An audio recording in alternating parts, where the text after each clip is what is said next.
the scene. He's got the voice that's mean, asking those questions that you never seen. He's got that fire, burning bright and clean. Andrew Keen making waves, break the routine on the Keen on show. He brings the heat, asking the minds, digging deep till they bleed. No sugar-coated truths, no lies to deceive. Andrew Keen, the master of the interview beat. He's got the knowledge, he's got the flair, challenging ideas with a fearless stare. With every question, he's uncovering what's there. Andrew Keen, a truth seeker, he's aware. Hello, everybody. It is Wednesday, October the 16th, 2024. Ever since the beginning of the internet, we seem to have had a promise of the idea or the ideal of personalization. Everything was supposed to be personalized, and in some ways we got it. For some people, like my old friend Shoshana Zuboff, this has turned into a nightmare. Her book on the age of surveillance capitalism was a bestseller, very influential in terms of the impact of the digital technology on personalization. We're being watched all the time. She teaches at the Harvard Business School. But her colleague over there, a man called David Edelman, might have a different opinion. He is also an expert on personalization. He's had a long career. He was educated at Harvard, worked at many notable companies, including McKinsey and Aetna. And he's the author of a new book called Personalized: Customer Strategy in the Age of AI. Edelman is leapfrogging over Zuboff. She focused on Web 2. Edelman is focused on AI, and he's joining us from New York, where his book is launching. David, before we get into the meat of personalization, what exactly does this word mean in your view? Sure. So personalization is about tailoring the experience that a brand offers a customer based on information about that customer. So it's not just marketing and putting somebody's name in it. It's not bombarding somebody after they visited your website. It's actually about adding value to a customer, changing their perception of your brand in a positive way that leads them to want to do more business with you because you're delivering a better experience because of the way you're using customer information. Spoken like a true marketing maven, David. So before we get to personalization in the age of AI, I'm sure you're familiar with Zuboff's arguments. She's spawned all sorts of imitators. What, up until this moment of AI, which is transforming technology once again, what has been the history of personalization, particularly in the Web 2 age, the age of Google and Facebook? Yeah, sure. Actually, I've been involved with personalization back since 1989, before the internet. Right, giving away your age, David. I know. But I was a young consultant at the Boston Consulting Group then, and had worked with some clients who were starting to see that they had customer information that they were trying to figure out what to do with. And I wrote an article called Segment of One Marketing, realizing that this was going to be a growing trend. Actually, in that article, predict pretty close what became Spotify. And then another number of other things, especially in areas like financial. You should have started, rather than writing about it, David, you should have started it yourself. Right, I should have. But what was clear then was that there was going to be a give and take about the appropriate use of customer information, and that trust and privacy were going to be really critical, and companies had to sort out where they wanted to stand on that continuum. So the internet came out in the 90s. We started to use customer information pretty basic stuff based on, did somebody come to your website? Do you retarget them? Did somebody give you an email address? Can you reach out to them? And it was basic. It really was just marketing. And frankly, yeah, I mean, this was Web 1, where the New York Times put their newspaper online. It wasn't dramatically different from traditional media, was it? No, it wasn't, just more targeted. And that was really the main thing, was being more focused and targeted, not necessarily giving that much better an experience, but from a cost perspective, being more efficient. Then Web 2.0 did change a lot, because what you started to get, especially with Google's and Facebook's, is the tracking of activity, of what people were doing, and not just for the purpose for them just using it to sell from an e-commerce perspective, but for them to actually use that data to sell advertising and to actually package themselves up as a targeted media channel based on all kinds of interpretations using early forms of AI to analyze and cluster people based on various characteristics. Yeah, and you're putting it very well. And of course, one of the reasons this was so effective was because the Google search engine and the Facebook social media platform were given away for free. So no one was paying to access Google search or to go on Facebook. The price, or at least in the language of people like Zuboff, was our personal data. Yes, and that was being used as a currency by those platforms to sell access to people based on characteristics. So the question then became, how would people feel about that? And what Google and Facebook claimed is that that information does not get to the advertiser. It's just used on the platform to target the advertising. And there have been breaches. Well, when And you say claim, David, you got one foot in the Zuboff camp? Do you think that they really know what was happening, or they did know what was happening? I don't know, and I'm not going to opine on that. I don't. There's been enough others who've been involved with those companies who have shared information about their experiences. The basic premise, though, was supposed to be all along that they would use it to place ads. And think about other companies that actually did similar things for longer periods of time. If you're an American Express card holder, for decades, you've been getting ads from merchants who accept the American Express card. And increasingly over time, those ads that you would get, those special offers, would be targeted based on things you were using your American Express card for. Now, in those cases, American Express is extremely strict about access to that information. Those lists never get to the advertisers. They're strictly within American Express, and they're branded American Express as well as offers from American Express. So that was actually an early model for these kinds of media offerings based on information. But yeah, at the scale of Google and Facebook, the amount of information they had on more and more people just blew away what American Express could ever create.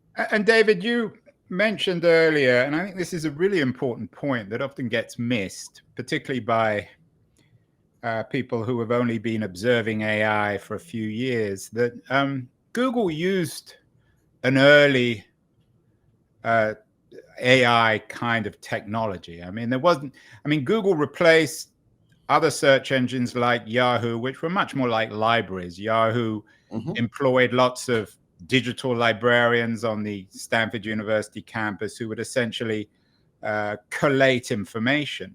What Google did was create today it seems like a fairly early example of AI. At the time, it was highly sophisticated, which not just determined our search preferences, but enabled the internet to be searchable through AI. Is that fair?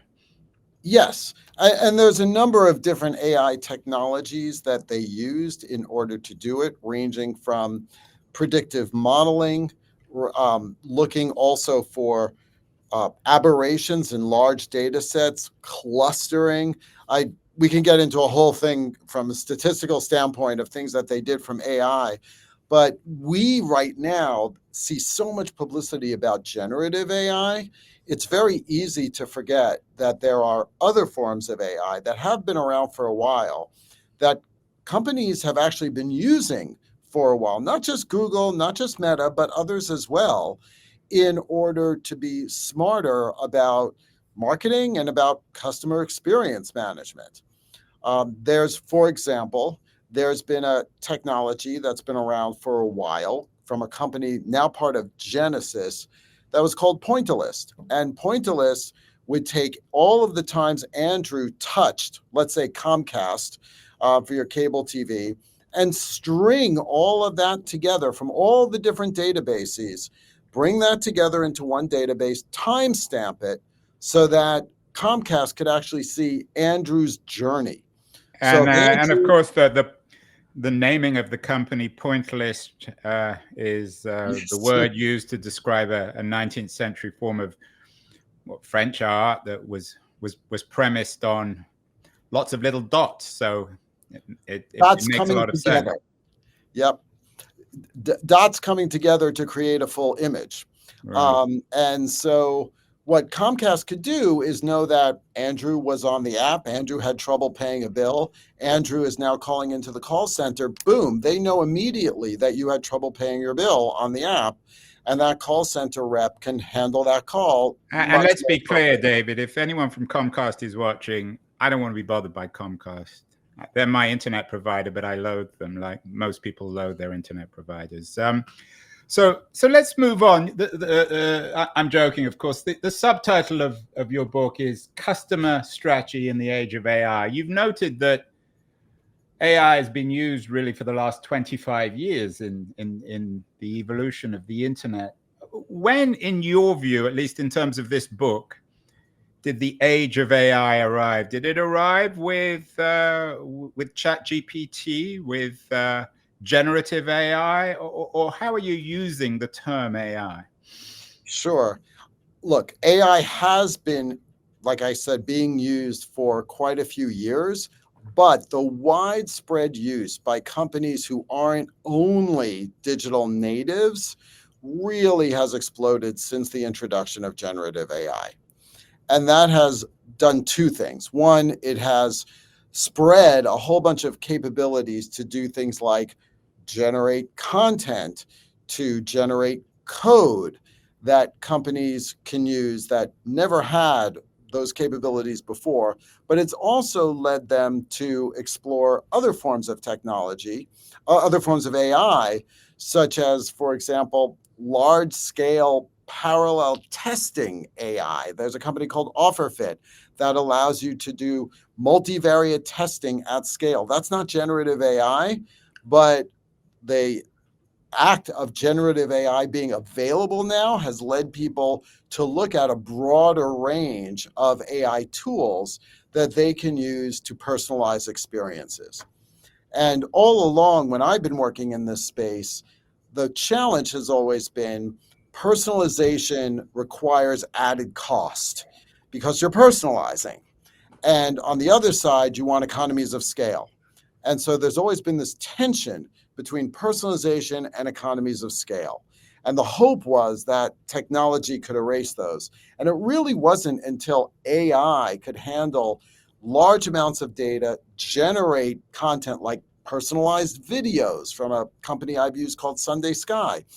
Until those capabilities were available, it was hard to do personalization at scale at reasonable economics. And that has been unlocked now. So this is what we call the age of AI, really has been over the last 2 years. Post GPT 3 or 3.5. So David, the book, Personalized Customer Strategy in the Age of AI, is written for marketing executives, for corporations. If Shoshana Zuboff, your colleague at Harvard Business School, or people who agree with her idea, if they're watching this, they're going to be really chilled. It's all very well providing these new tools. They're supersonic versions of the original Web 2 tools. Is this perhaps chilling from the you talk about customer strategy in the age of AI. Customers, of course, are actually human beings like you and I. Is this potentially even more dystopian than Web 2, where we're going to be watched and followed, and not only intimately known in terms of what we're doing, but what we will do. All sorts of very dire literature on this, David. There certainly are all kinds of dystopian predictions, and the danger's there. And we don't deny that. In the book, we don't deny it. There are plenty of risks. But on the flip side, there's also opportunity. And there's opportunity for humans, people, customers, to see what AI can do to give them added value, to help them do things they could not do before, to help them see the power of giving permissioned information to a brand that they can work with, whom they trust because of what they do. And that can change the game. I'll give you just a simple example. Yeah, and I was going to ask, I mean, I want you to put on you seem to naturally wear rose-tinted glasses, but put on a particularly strong pair of them and tell me what the promise is for, I mean, we all use American Express, for better or worse. We all have to rely on companies like Comcast. How is this going to improve our experience with credit card companies or ISPs? Well, let me give you an example that I think brings this to life that you can apply to a lot of different things. So a few years ago in my town, I lived at the time in Lexington, Massachusetts. They offered a discount on solar panels if you put them on your house. And I got bombarded with marketing from all kinds of companies trying to sell solar panels at various discounts. One company called Sungevity, sent a physical envelope that said, "We've looked at your address, we've done the math, we believe you can save over 20% on your annual energy bill. There's a personalized URL in this envelope for you. Enter it in and you'll understand more." Entered in the URL, got a Google Earth image of my roof of my house with solar panels superimposed, a calculation down the side of how much energy those panels would generate. Then they took data from Zillow on the square footage of my house to estimate how much energy in total I would likely use over the year. So they had the numerator and the denominator, came out to 21.3%. I was pretty impressed. They said, "Click here to talk to somebody." I clicked and I was immediately put into a video conference with a guy who greeted me, knew who I was right away, said, "Mr. Edelman," he saw I was Mr. Edelman. "I'm delighted to tell you how you can save over 20% with Sungevity." And it kept going along those lines of completely personalized experience. Now, something like solar panels, that's complicated actually. Even though it's a commodity, there's tax implications. If you generate too much, you have to sell it back. You've got leasing implications, and this dramatically simplified it. So is that creepy? Some people might feel No, it's not creepy. And it's interesting you bring up solar panels, and I'm just thinking out loud here. I live in San Francisco, which is supposedly the heart of technology. It's where the most sophisticated tech companies are. A couple of years ago, we had solar panels put on our roof. I went to Tesla, they couldn't do it. And then we hired a company who will remain nameless, who are the opposite of what you suggested. They mystified us, they overcharged us, they messed us around, they kept us waiting. They didn't present the information in a coherent way. What I'm perhaps suggesting, the company you use sounds like a no-brainer. Why isn't that standard industry practice? It seems so obvious. Well, I think in a lot of cases, it takes experimentation, innovation to think about the customer experience, think about the customer first, how you're going to create value for the customer versus just manipulate them by bombarding them. I mean, look, one of the dangers of AI is you can create all this content and just fling out all this crap at people. And less is more. And the more you can make it relevant and helpful, the more you'll cut through. But you have to have that philosophy. So the book actually is not just— when you say you have to have that philosophy, you mean the philosophy of putting— I mean, we've heard this before so many times, David, and it never seems to be true, putting the customer first. What philosophy is this? This is putting the customer first, is really thinking about customer value.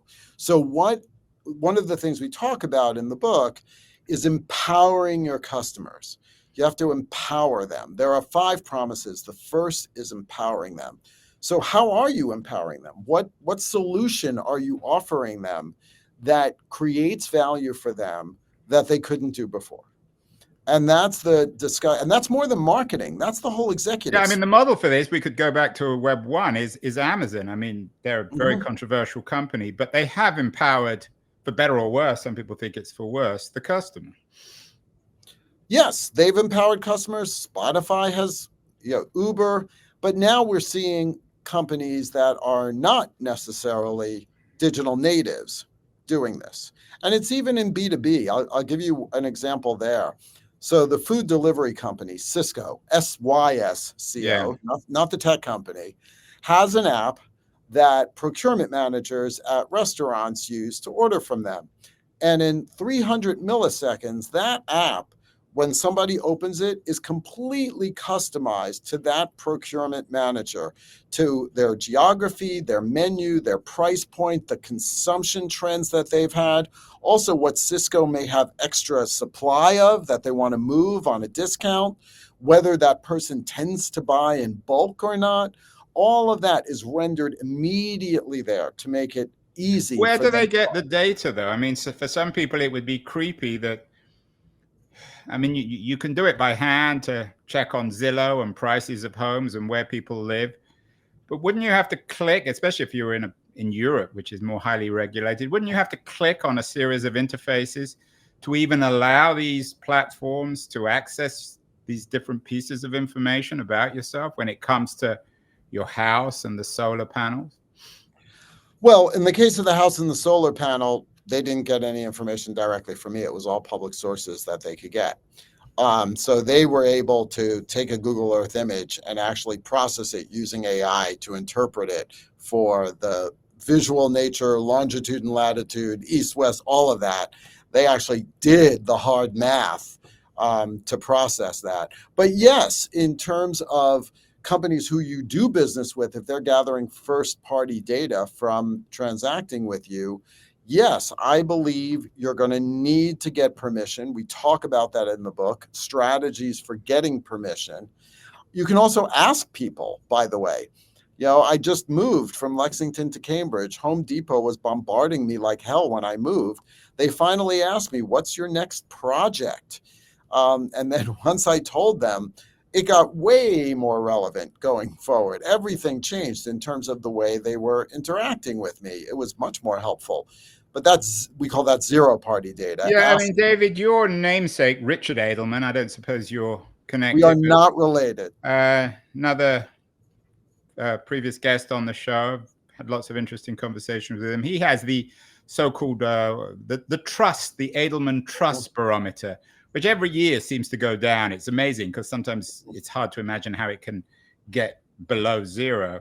But how is this going to play in the Edelman Trust Barometer? Is it going to make more or less trust between customers and companies? If done well, it will increase trust. We've done surveys of thousands of consumers in the US and in other countries. 70% of people who responded say they are open and have done more business with companies who have used their customer information appropriately in doing business with them. Now, this also 3/4 said the opposite as well. I don't know if it's the same 3/4, that they've stopped doing business with companies who have used their data in a way they felt was inappropriate. So there's a control function that you need to have to be able to manage it and think carefully about whether you are really adding value versus being manipulative. David, the book is, I wouldn't say it's a B2B book, but it's certainly focused on the corporate reader, people who control and manage marketing companies or marketing departments of large companies or are focused on marketing. How ready is the business world for this age of AI? The cliche is they're not ready, that the storm will basically come upon them before they have any idea of what's about to happen. It's like the equivalence of the storms that just hit Florida. Is the corporate world ready for this new age of AI? I think it's a very mixed bag, Andrew. I think there are. So we created an index of personalization quality, did mystery shopping, and actually tested companies out, also looked at their capabilities. And what was interesting was there was wide variance in quality within sectors, not as much between sectors. So in every area, whether it's healthcare, financial services, retail, B2B industrial goods, there are leaders who are not digital natives, who are starting to use these, who are starting to offer new kinds of experiences, who are testing and learning. There's a lot of experimentation involved, and they're open to doing that. And then there are those who are laggards, who have a hard time. They're very worried about all the risks involved, haven't figured out how they want to manage those risks, be careful, but yet experiment. And they also have very fragmented organizations where it's hard to bring the company together to figure out as a whole, how do we want to add value? Because it's not just a marketing thing. If you're delivering a customer experience, it cuts across the whole company. Right. David, you mentioned Cisco earlier, CYSCO, the food delivery company. We all remember Cisco, CISCO, from the Web 1.0 age. At one point, I think they were the most valuable company in the world, and then they didn't disappear, but they essentially collapsed during the Web 2.0 age, replaced by platforms like Google. For our AI age, some people see the new Google as OpenAI. Some people believe actually Google can be the new Google with their AI. Where are we in the narrative of the industry in terms of the infrastructure, the layers, the foundations, the plumbing for this new world, especially on the marketing front, which is what you know all about?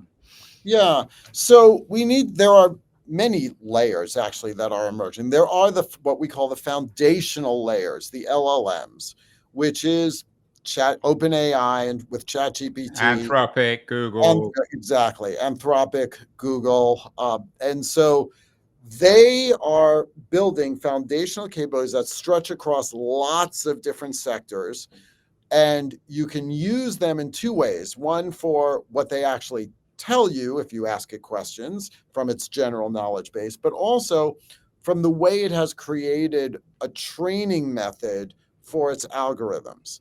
And then other companies can now build on that with new domains of knowledge, domains that may be focused on healthcare, that may be focused on pieces of financial services, and use those models, not necessarily for the general data, but for the way they've been trained, but then populate that with their relevant, more focused sets of data. And companies with large sets of data are doing it for themselves. JP Morgan Chase has been very public about hundreds of experiments where they are doing that across the bank, for example. So we'll go from an LLM economy, large language models, to maybe what some people call small language models. Does that suggest to you, there's a great debate in Silicon Valley, particularly about this, that there are a lot of entrepreneurial opportunities? To get in at the foundations, you need billions of dollars. I think OpenAI just closed a round in which the company was worth $150 billion. They raised $6 billion. They're still not a profitable company. They're still a private company. But are there going to be entrepreneurial opportunities here, David, for maybe not people who start companies off credit cards, but certainly who don't require hundreds of millions or billions of dollars of investment to get going?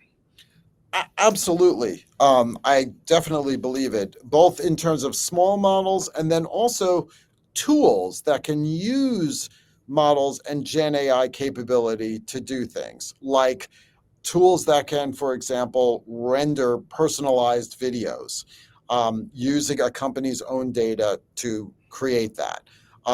That's an example of one. And there's many other kinds of tools that are focused on functions. So you have small language models that are focused on domains, and then you have functional tools that enable you to get certain kinds of tasks done. Give you one more example from a company called Narrative. It uses Gen AI to write code to combine databases, very focused on that. So it looks at one database, looks at a second database, interprets their schema, and writes the code to combine them.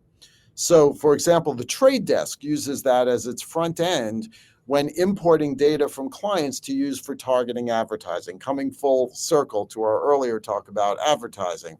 But companies like Pepsi use that to bring together data from all of their operations around the world.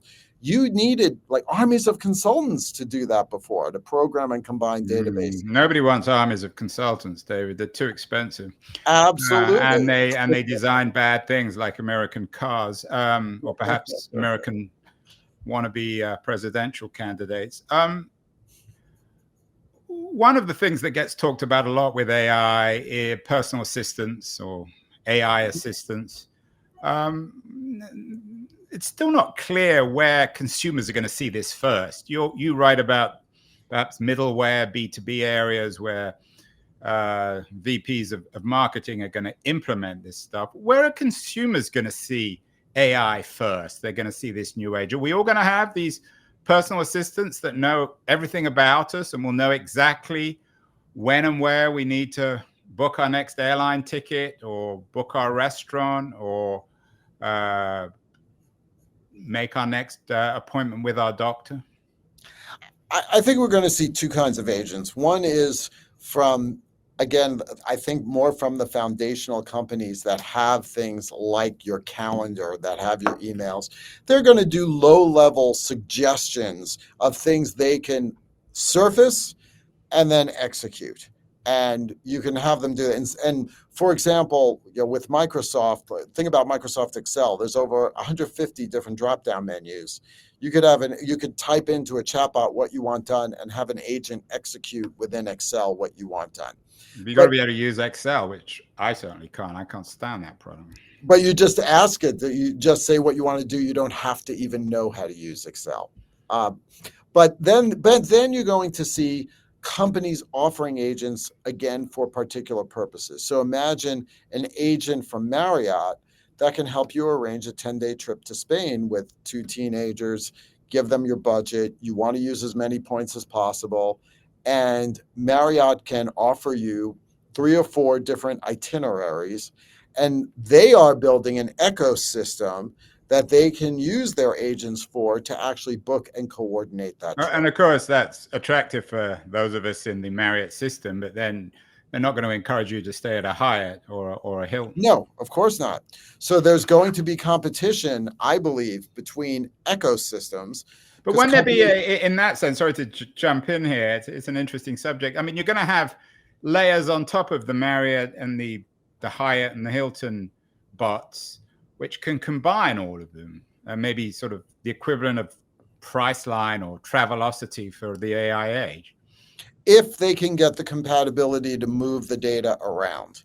That's yes, and absolutely. And that's happened in the travel business where you have meta providers who sit on top of these providers to get their aggregators who can do that. The key is getting access to the data. Data is everything. So this book, Personalized Customer Strategy in the Age of AI, deals with the fate of personalization. What about the fate, David? I know it's not necessarily your exclusive, your central focus, but the fate of privacy in this world. We touched on this earlier.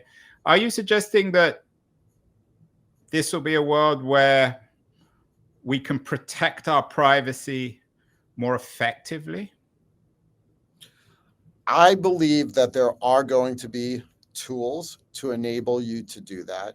The brands who you are going to do business with will offer more visible ways of showing you what they're doing with your data and permission and asking you for permission. If they're going to do more and more with you, and we talk about, like I said, methods of doing so in the book, and those are going to be the winners.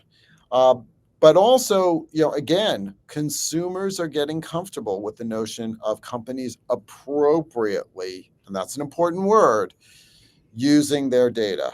And so you've got to prove that you are using it to add value. I mean, you're a very knowledgeable fellow. You teach at the Harvard Business School. You write books about this. Most people aren't quite as coherent or knowledgeable in terms of the management of their own data as yourself. Most people have no idea how these companies get their data. They have no idea of how to protect it.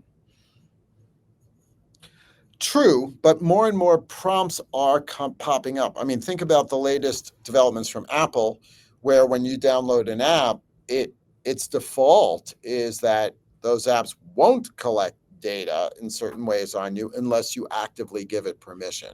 I mean, that created a lot of tension between Apple and companies such as Facebook and Meta overall. So I think we're going to see more of those direct prompts. People will have to react to that the way they see fit. And some of that, the language is a bit legalistic and people may ignore it and just kind of click through just to get something done and not realize they gave permissions. So there's going to be risks in this. This is not going to be a simple thing. Right, and that goes without saying. You're a private enterprise guy. You teach at Harvard Business School. What about the role of regulation in all this? Should there be more aggressive regulation to make sure that companies aren't taking advantage of people's data in this new age of AI, where technology is going to be even more powerful and central in our lives? Yes, I do, actually. I believe there should be, and I am amazed how little discussion about that there has been in the election debates. This also, just the whole thing about AI, jobs, all of that we haven't talked about. Those are real things, David. The candidates don't talk about that sort of stuff. Oh, yeah. But it is, I agree. I think these are real issues that will affect a lot of aspects of the economy and people's, privacy and aspects of their lives. And yes, I think we should, but we also just can't take a broad brush and just do things. These have to be done thoughtfully so that you can enable companies who do use customer information to add value to do so in a way that enables them to innovate and create new things. I mean, that's all very well, but again, better than I do, that these companies move incredibly fast. This technology moves astonishingly fast, and governments at best work so slowly. I mean, the Europeans are trying to keep up, but American government is so slow in terms of responding. Maybe that's the subject of another conversation. Finally, we talked about the fate of privacy in your age of AI, in this personalized age. You're also a consultancy. You note in one of your web pages that AI is changing your marketing job. How is personalization going to change labor? Most of the dystopian thinking about AI these days is about the way in which it's going to destroy jobs. Is it going to create new jobs, or will it destroy the idea of a marketing job? Are the bots the new future of marketing labor? I do not believe the bots are the new future of marketing labor, but what I do feel is that we have to look at everybody in a company having a robot by their side. And a whole lot of tasks that were not fun or that people just didn't do because they didn't have time will be enabled by the AI. And that'll make them more productive and able to do things they couldn't have done before. But, and here's a big but, a lot of specialized jobs are focused on things that AI will displace. So especially in marketing, I believe there's too much specialization in marketing jobs. So there's somebody who buys social media, somebody who writes lines for search engines. And that's just way too special. And the reason that exists is because there are quirky systems to get those things done. AI is going to figure out how to do those quirky ways to get things done. And people are going to have to either step up to higher level strategies of what should we be doing in search and social in the first place, or they're going to need to be broader in terms of covering a broader range of domains. And we're going to need to see people expand their horizons and not be narrowly focused. I think narrow, specialized operations are the most at risk. And I believe they are at risk. So you're going to be a generalist. You got to, I believe this is back to the rise of, and although we always hear this with new technology, and we always told about the value of the liberal arts, and it never seems to turn out that way, but maybe you're right this time around. Well, I'm not sure it's just liberal arts, but it may be more disciplines and a broader way of thinking than just being pocketed only in, I only do TikTok videos. That's just going to be too narrow. I'm sorry. Yeah, and it will make you very boring. Finally, David, it's unusual to find someone able to talk in such a an intelligent and coherent way about this. You were an undergraduate at Harvard. You teach now. You went to the business school. You teach in the business school. You've had a lot of very senior jobs. It kind of reminds me a little bit. You remember, of course, Ginsberg's famous Howl poem. He wrote, "I saw the best minds of my generation destroyed by madness, starving, hysterical, naked, dragging themselves through, blah, blah, blah." And that got adapted, I think, by some marketing people in the early days of the internet, saying that the best people of their generation got focused on selling advertising. You've dedicated to your life to this technology of personalization and of marketing. Do you feel it's been a good investment of your time? Are you proud of what you've done in your life? Yes, I am very proud.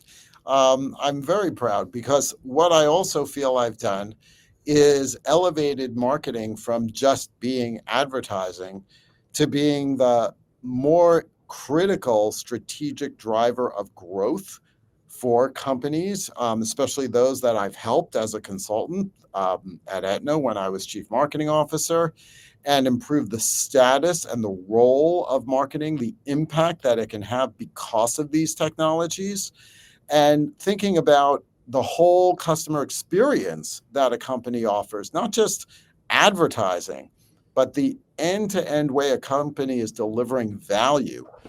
That I'm very proud of, expanding people's minds and giving the people I've worked with the opportunity to have that kind of impact. Well, there you have it. One of the best minds of his generation, David Edelman, his new book, Personalized Customer. He's a co-author of it with with Mark Abraham. Mark also teaches at the Harvard Business School. No, Mark is a partner at the Boston Consulting Group. He runs the well, you're part of that elite. You were McKinsey, Aetna, Boston Consulting Group, Harvard Business School. Very smart, intelligent man, and I think able to put this new age of AI, certainly when it comes to marketing, in very coherent terms. The book is out today, David. Congratulations, and I'll get you back on the show because you bring some very valuable coherence to a subject that is much misunderstood by many people. Thank you so much. And thank you, Andrew. It was a pleasure. A lot of fun. I'm ready to attack. Andrew King, yeah, he's the one to bash. Asking questions, no filter, just keeps on grinning. He is the man who's got the whole crowd spinning. Money, fame, success, it's all in his sight. He'll dig deep, expose you with all his might. No sugarcoating, he'll cut right through. Andrew King, he's the one to spew. Yeah, he's an expert.